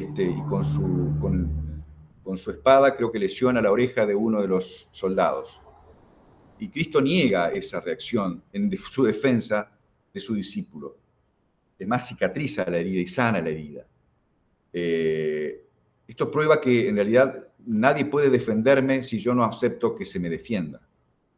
Yo puedo arrostrar el peligro. Y si yo lo arrostro al peligro porque, por ejemplo, soy una persona pacífica y teniendo derecho prefiero no intervenir sobre la esfera del agresor, nadie en mi favor que esté al tanto de esto, porque si no puede haber un error, nadie en mi favor que pueda hacer lo que yo no quiero hacer. Esto prueba que la legítima defensa del tercero no es una causa de justificación autónoma, como el estado de necesidad tampoco es una causa de justificación autónoma, sino que son derivativas o dependientes de la concurrencia de las situaciones principales. Lo que quería decir hoy también era la muy breve distinción entre estado de necesidad agresivo y defensivo. Nosotros hemos crecido, nos hemos formado con la idea, creo, díganme ustedes si no estoy equivocado, que el estado de necesidad es el estereotípicamente agresivo, es decir, hay un mal grave inminente y yo intervengo sobre los bienes de un tercero para preservar los bienes que tienen mayor cotización social que los bienes que sacrifico. Vale decir, produzco un mal, sí, menoscabo ciertos bienes, pero que son inferiores a los bienes que preservo.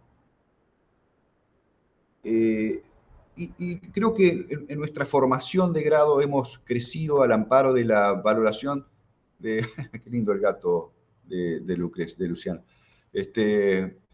Hemos crecido al amparo de la valoración de entender que este es el único supuesto de estado de necesidad, el agresivo. Vale decir, se interviene sobre alguien ajeno a la producción de peligro respecto de quien se reclama sus bienes para la preservación de bienes propios, no habiendo tenido injerencia en la generación de ese peligro. Y el fundamento para que esto suceda es la invocación de un principio de solidaridad social al que todos estamos llamados. Lo que decíamos ayer, ¿por qué a mí? Y bueno, porque mañana puede ser a ti. Sin embargo, hay un estado de necesidad no defensivo, no agresivo, sino defensivo. La diferencia es que la generación del peligro es preferentemente competente a quien padece la intervención en estado de necesidad. Vale decir, la víctima de la intervención en estado de necesidad tiene que ver con el riesgo que ha provocado. Si bien es un tener que ver no preponderante en términos de exclusiva competencia como el agresor ilegítimo, pero sí preponderantemente competente con respecto a un contexto. Por ejemplo, las agresiones que provienen de, se ha dicho, de quien actúa imprudentemente o quien actúa con un comportamiento objetivamente imputable, pero en error invencible. Entonces, en esos supuestos, dado que la autora de alguna manera le concierne el peligro del cual que amenaza los bienes de terceros, ese tercero puede intervenir sobre los bienes del preferentemente competente en estado de necesidad defensivo, con la diferencia que ahí sí, los bienes pueden no tener la drasticidad de diferencia valorativa en la ponderación, como sí se exige cuando la generación del peligro no tiene absolutamente nada que ver con la persona que padece la intervención en estado de necesidad agresivo. Ahí sí los bienes tienen que ser relevantemente superiores los salvados, en cambio en estado de necesidad defensivo no. Bueno, esta es una diferencia que me parece que conviene tener presente, porque también de alguna manera favorece, desgrava la necesidad de concentrar todo en la legítima defensa, ¿no? Hay situaciones que no son tratables por la legítima defensa, que es muy drástica, sino en estado de necesidad defensiva. Vamos ahora hacia el error sobre los presupuestos objetivos en la causa de justificación. Hasta aquí hemos analizado qué es lo que pasa cuando el autor tiene el mundo normativo de su lado y lo ignora, ¿no? Digamos, objetivamente concurren los presupuestos de una causa de justificación, pero el autor los desconoce. Estativa idónea, dijimos. Ahora vemos el supuesto inverso. El autor supone falsamente que el mundo está de su lado y no, solo está en su cabeza el mundo, pero externamente no hay ninguna situación que ampare esa convicción que como tal muestra un error, un extravío en la comprensión. O sea, el autor actúa en error sobre los presupuestos objetivos de la causa de justificación. Bueno, lo primero que hay que intentar distinguir es si realmente la creencia racional y fundada de obrar justificadamente ya no justifica o si se debe tratar como un error, que no justifica, pero que hay que tratar según otras reglas. Es decir, lo que decíamos hoy acerca de la administración del error. ¿Quién se hace cargo del error en el que incurre una persona? En el caso de la legítima defensa, el error corre a cargo del agresor.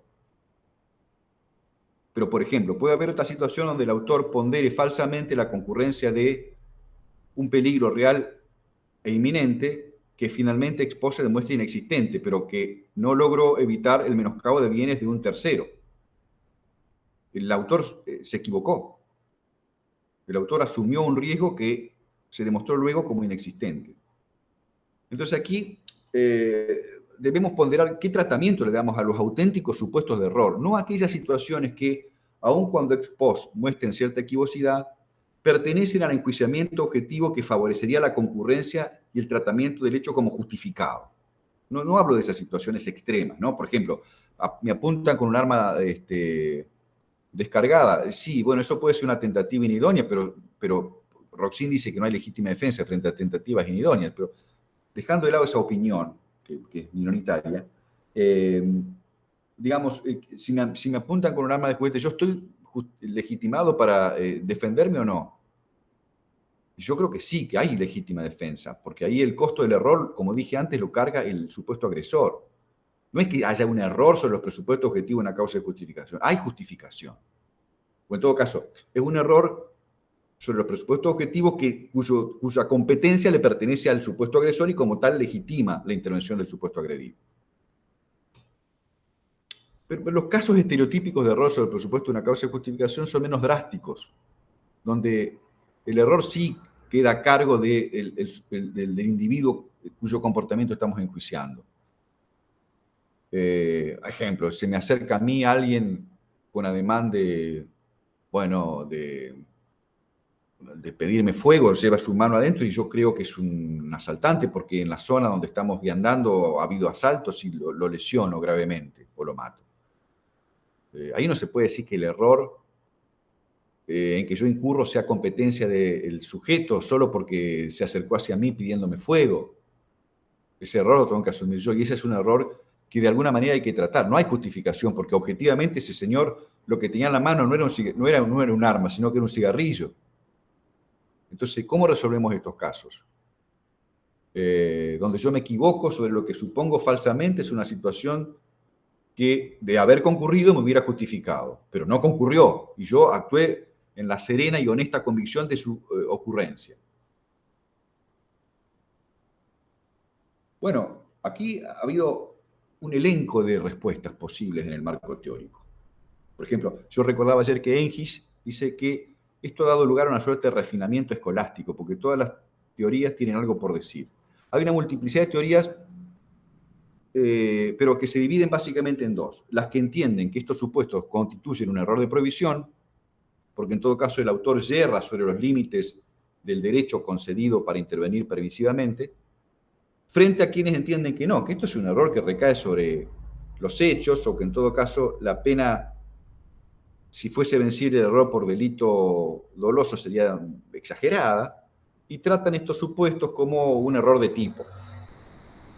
O sea, en definitiva, el elenco de teorías se divide entre quienes entienden que en el caso de vencibilidad del error hay que castigar con una culpabilidad atenuada, versus aquellos que en el caso de vencibilidad del error entienden que a lo sumo le correspondería al autor una pena imprudente.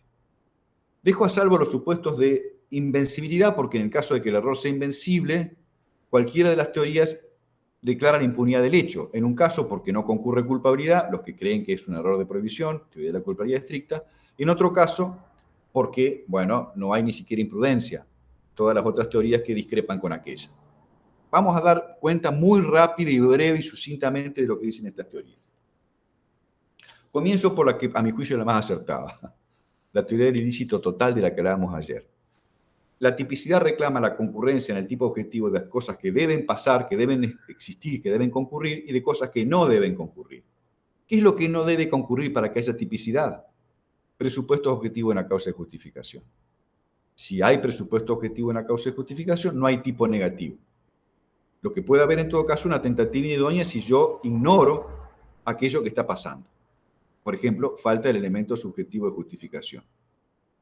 Ahora, si yo creo falsamente que concurre lo que no debe concurrir, insisto, para la teoría del ilícito total, lo que no debe concurrir son los presupuestos objetivos en la causa de justificación. Insisto, si yo creo falsamente que no concurren esos presupuestos, entonces actúo en un error de tipo negativo. Actúo en un error de tipo negativo, con lo cual, si yo falsamente supongo que hay presupuestos objetivos de una causa de justificación y la tipicidad reclama que no concurran, estoy en un error de tipo. Con lo cual, si es invencible mi error, no hay tipicidad alguna. Y si es vencible, sucede lo que sucede con cualquier error de tipo. Ese error vencible se castiga por imprudencia a condición de que el legislador contemple la punición imprudente según el sistema de numerus clausus. Y no hay ninguna fricción conceptual ni sistemática. El dolo, no hay dolo si hay un error sobre los presupuestos objetivos en la causa de justificación, porque las causas de justificación se abordan en el tipo global. Pero si uno no utiliza esta teoría, como lo hace la gran mayoría, tiene algún problema de legitimación sistemática, porque entonces aparecieron otras opciones para responder intuitivamente estos casos.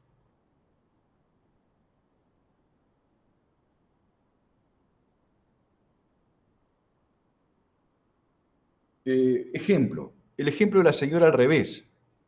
La señora, muy temerosa de que haya habido asaltos, escucha ruidos, se levanta, considera que hay un asalto y resulta que golpea a su marido que llegó de viaje sin que ella lo supiera. Y ella estaba convencida, al revés del ejemplo anterior, que estaba golpeando a un ladrón cuando estaba golpeando a su marido. La verdad que ella hubiera podido ser un poco más precavida, un poco más lista, hubiera debido examinar un poco más la situación. Entonces se considera que el error es vencible. ¿Es intuitivamente razonable que le castiguemos, por ejemplo, por homicidio o lesiones gravísimas al marido en este contexto, por una culpabilidad atenuada porque hay un error de prohibición? Para nuestra sensibilidad, ¿no es contraintuitivo esto? ¿No hay algo que nos dice que es exagerada esa respuesta? Claro que sí. Entonces, las teorías tienen que hacerse cargo de esto, porque la teoría de la culpabilidad estricta dice que el error sobre los presupuestos objetivos en la causa de justificación es un error de prohibición. Consecuentemente, si es invencible, no hay culpabilidad, pero si es vencible, se debe penar por una culpabilidad atenuada. Si un juez partidario de esta teoría tiene ante sí el caso que acabo de proponerles, le impondría a la señora, a la cónyuge, la pena de una lesión grave o de un homicidio calificado inclusive, bueno, calificado no porque no tenía conciencia del vínculo, pero un homicidio con una culpabilidad mínima. Si murió, 8 años. Evidentemente esto no es así, no es correcto, quiero decir. Por eso las teorías opuestas lo que procuran es guardar cierta correspondencia con esa intuición, esta sensibilidad que nos lleva a entender que estos supuestos no se pueden resolver de esta manera. Entonces aparecen las teorías de la culpabilidad limitada. ¿Qué es lo que dice? No, a ver, señores, por una cuestión analógica hay que tratar estos supuestos errores sobre los presupuestos objetivos de una causa de justificación como si fueran errores de tipo. No son errores de tipo porque el tipo quedó ya asegurado, dicen. Estamos analizando el tipo de permisión, el tipo de prohibición ya quedó asegurado. Pero hay que tratar estos casos analógicamente como si fueran un error de tipo porque, como aquellos, acá la falla del autor residió en una falsa percepción de los hechos de la realidad, como pasa en el error de tipo. Con lo cual, esa analogía con el error de tipo conduce a que acá se asuma como analógicamente inexistente el dolo. Entonces, si el error es vencible, solo se podría castigar con imprudencia. Esta solución es correcta de la teoría limitada de la culpabilidad. Lo que pasa es que introduce un factor analógico que no sería necesario si uno adoptase la teoría de los elementos negativos del tipo, donde realmente no hay dolo, no analógicamente. Roxin tiene una construcción que adoptó luego de haber sido un ferviente defensor de la teoría de los elementos negativos del tipo, por lo menos en ese libro Tipos Abiertos y Elementos del Deber Jurídico, que dice, bueno, existe un tipo sistemático y un tipo a los efectos del error, un tipo político criminal, un tipo sistemático y un tipo a los efectos del error. El dolo, en el tipo a los efectos del error, debe alcanzar la ausencia de los presupuestos de una causa de justificación, con lo cual, por esa vía llegaría la exclusión del dolo directa, por una construcción de la tipicidad que en realidad en los hechos no toma distancia de la teoría de los elementos negativos del tipo. Otra de las teorías es la teoría de la culpabilidad dependiente, que dice, o la que remite a las consecuencias jurídicas. Dice, bueno, estos supuestos son dolosos, pero aplicamos la pena de la imprudencia si el error es vencible. Dice Roxin, un dolo que no trae hacia sí la pena por dolo no es dolo, porque los conceptos se definen por sus consecuencias. ¿Cómo es posible que yo le siga llamando doloso al comportamiento que está castigado con la pena imprudente? Es una suerte de transvestismo conceptual. El dolo da lugar a la pena por dolo, la imprudencia da lugar a la pena por imprudencia. Ahora, seguir mezclando hibridez, decir, no, a ver, el comportamiento es doloso, pero, dada la configuración del caso, remito a las consecuencias jurídicas, es excesiva la pena del dolo, entonces le impongo la pena imprudente. A la señora le pongo la pena de lesiones imprudentes, aunque actuó dolosamente. Esto no es cierto. De manera que las teorías correctas siguen siendo, a mi juicio, dos. La teoría de la culpabilidad. Además, esta teoría tiene el problema de que si se afirma el dolo, permitiría la participación de terceros por las reglas de la accesibilidad limitada. Porque en todo caso el hecho sería ilícito doloso y solo la pena tendría el matiz imprudente, una suerte de... Sería un problema de penalidad en definitiva, no de configuración del ilícito.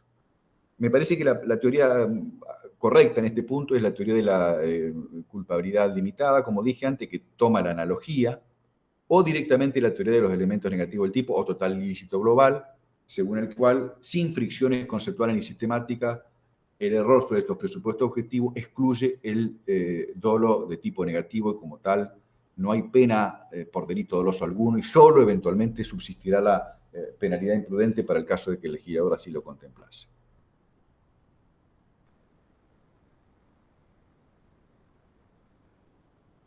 Me gustaría, sí, antes de concluir ya, porque estamos sobre muchas cosas han quedado en el tintero, pero bueno, la problemática de las causas de justificación tiene momentos críticos. Nadie duda de la concurrencia de causas de justificación frente a situaciones de estado de necesidad agresivo, cuando la regla de ponderación permite arrojar como saldo el salvamento de bienes preponderantemente superiores a los sacrificados. Por ejemplo, vida por propiedad, salud por propiedad. Nadie duda de eso. Pero hay casos límites donde se plantean supuestos de vida contra vida.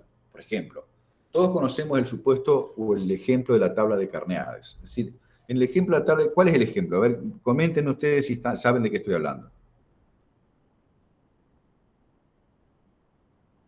Dos personas están juntas en una tabla en el medio del mar y una tiene que, para poder sobrevivir, tirar a la otra.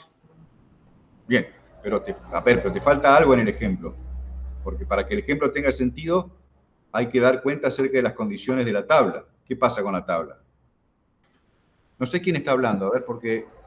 La tabla solo puede soportar a uno. Claro, Solo va a soportar a una persona para sobrevivir. Entonces uno tiene que elegir entre matar al otro, o sea, o tirarlo de la tabla, como dijo Coti. Correcto. Como sucede en todos estos casos, estos ejemplos históricos, Enrique Gemená ha dicho, bueno, si uno está en esa situación, posiblemente lo que existe es un trastorno mental transitorio, con lo cual... pero uno debería también partir de la base de, para cerrar el ejemplo, imaginar que una persona salió a flote, nadó como pudo, llegó hasta una playa, no sé, o fue rescatado, y cuando lo están rescatando no solamente están los que lo auxilian, sino que está el fiscal con su actuario al lado, y lo detienen y le imputan el homicidio, porque además él apenas llegó dijo, maté a mi compañero, porque no se podría probar en el medio del mar todo esto. Bueno, en ese escenario ilógico y real, el ejemplo adquiere sentido empírico, práctico, ¿no? Pero por otra parte, supongamos que esto fuera así y nos preguntásemos si hay alguna chance de castigar estos hechos. Imagínense que si la pena, más allá de ser retributiva, adquiere, como modernamente se dice, un carácter expresivo, o nos quedásemos con una pena de la perspectiva de su utilidad social, que procure de alguna manera remediar la incompetencia de quien la padece, ¿no? A través de fenómenos de no desocialización. ¿Cómo se llevaría un pronóstico de prevención especial con una pena impuesta a quien mató a otro en el medio del mar? Para que a su vez, cuando nuevamente se encuentre en esta circunstancia, aprenda a respetar la ley. O sea que el tipo tendría que imaginarse otra vez en el medio del mar y en las mismas... Es un absurdo, bueno. Pero de todas maneras, el ejemplo, ¿para qué ha servido? Para que pensemos. Solo para eso, porque nunca se va a dar, pero para que pensemos. Y que pongamos en tensión, como dice no por decir la resistencia de la cosa, va a decir la residumbre de nuestras convicciones, ¿no? Golpear, y si cuanto más resistente sea esta convicción, más saludable es en términos científicos. Ese ejemplo, se ha dicho tradicionalmente que ¿por qué se lo resuelve como un factor de exculpación y no de estado de necesidad justificante? Porque imaginemos que uno dice, no, la vida de uno vale tanto como la del otro. Pero además, el primero que interviene en la disputa, si la vida de uno vale tanto como la del otro y no hay posibilidad de un estado de necesidad agresivo en este caso, porque el foco de riesgo no le pertenece a ninguno de los dos, dado que están actuando correctamente, o sea, están intentando salvar su vida, si uno empieza la disputa, le da pretexto al otro para que se defienda en legítima defensa, porque como la agresión no está justificada, es ilegítima. Entonces, como ninguno quiere empezar para no darle ocasión al otro para que invoque una situación de legítima defensa, se terminan ahogando los dos, porque ninguno inicia la disputa. Un absurdo, ¿no? Porque se trata de una comunidad de peligro. Entonces se suele decir, bueno, a los dos están justificados. Esto es lo que dice Enrique Simberná. En una situación de colisión de bienes iguales, las dos personas están legitimadas para intervenir. Y no es que se entregue el conflicto a los brazos del más fuerte. Pero Jordan, un teórico alemán, propone una variante al caso. Imagínense que las dos personas ya no están en la tabla, como nuestra captura mental es que las dos personas están en la tabla. Las dos personas van nadando hacia la tabla. Entonces, si las dos personas van nadando hacia la tabla y una es más rápida que la otra y alcanza la tabla, ¿cambia la historia? Si el otro, estando todavía no llegado, pero llega y pretende sacar al que ya llegó. ¿Es el mismo caso que si estuvieran los dos arriba? Parece que no, porque en este caso, el comportamiento de haber llegado primero a la tabla no es un comportamiento ilegítimo, sino que es un comportamiento natural. De manera que el que pretende, ahí sí, sacar al otro de la tabla, y el otro alcanzó porque es más rápido, sería un comportamiento agresivo y legítimo que daría lugar a la legítima defensa de parte que está sobre la tabla. Como también se podría plantear que el hecho de que mientras van nadando uno se anteponga al otro para llegar primero. Son situaciones de desigualdad o de aptitud o de mayor o menor fortaleza que no son imputables en términos de riesgo por el que deba darse cuenta hacia el otro. De manera que la desgraciada y extrema y, diría yo, casi artificial configuración del suceso sirve para pensar cuáles son las condiciones para la generación de un peligro y cuándo esas situaciones adquieren estabilidad. Nosotros nos hemos acostumbrado a examinar el caso desde la estabilidad que propone un estatus según el cual hay dos personas que están allí en una comunidad de peligro, sin que le pudiésemos resolver el conflicto de una manera por lo menos uniforme. Por lo menos siempre ha sido polémico. Ahora, antes de eso, puede darse la situación de que alguien alcance la tabla y que, bueno, le permita defenderse legítimamente de quien pretende arrebatársela, y esto también tendría una explicación jurídica del lado de la necesidad de, bueno, preservar el status quo de quien legítimamente llegó hacia allí y de defenderse también legítimamente de quien pretende arrebatársela.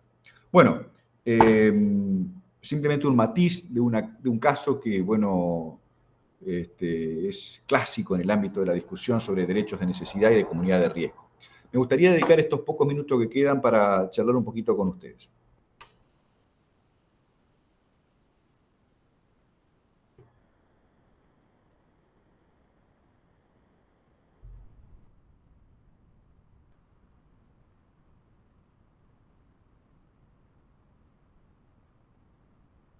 Bueno, de no ser así, quiero agradecerles la la concurrencia, no sé si llamarle concurrencia. Yo siempre he dicho que este tiempo de pandemia y del empleo de los recursos y las plataformas que permiten conectarnos de manera virtual,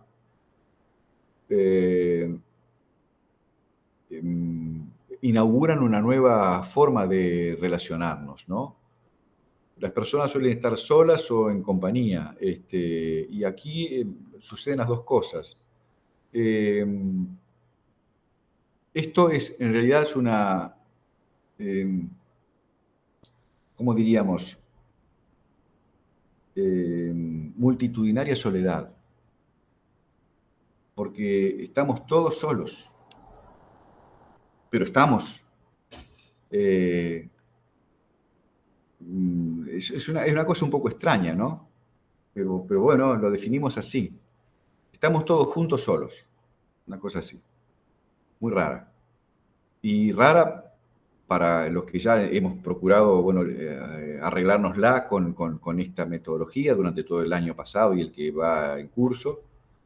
Y por supuesto agradecidos de que al menos es preferible a nada, pero bueno, acostumbrándonos. Y esto significa también paciencia, porque por más que uno esté en su casa, un poco más relajado, tiene que estar sentado frente al televisor, no tiene la distracción, la razonable y saludable distracción de la presencialidad, que implica estar atento a los ruidos, aromas, interrupciones. Bueno, pero es lo que tenemos. Y les agradezco por la paciencia y, bueno, desearles que tengan un buen y exitoso desarrollo del curso y salud, fundamentalmente, ¿no? En estos tiempos es el bien que todos debemos preservar. Así que, bueno, muchas gracias. Doctor, muchísimas gracias a usted. Bueno, de nuestra parte, de todos los alumnos, de parte de José y Enrique también, siempre es un gusto escucharlo y que esté participando en la especialidad. Le damos un fuerte aplauso virtual entre todos que llegue hasta allá y muchísimas gracias. Bueno, muchas gracias. Muchas gracias.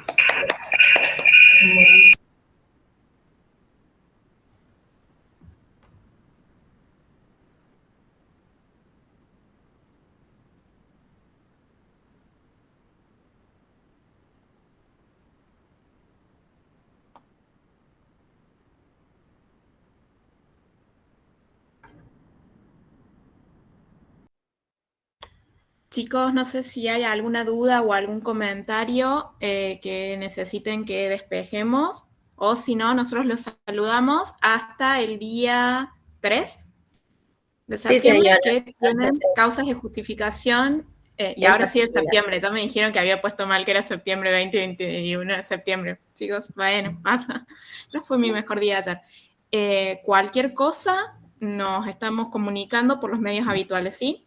Una pregunta. Sí. Sí, con respecto a la próxima clase, Dani, ¿ya está todo el material subido? Sí, eso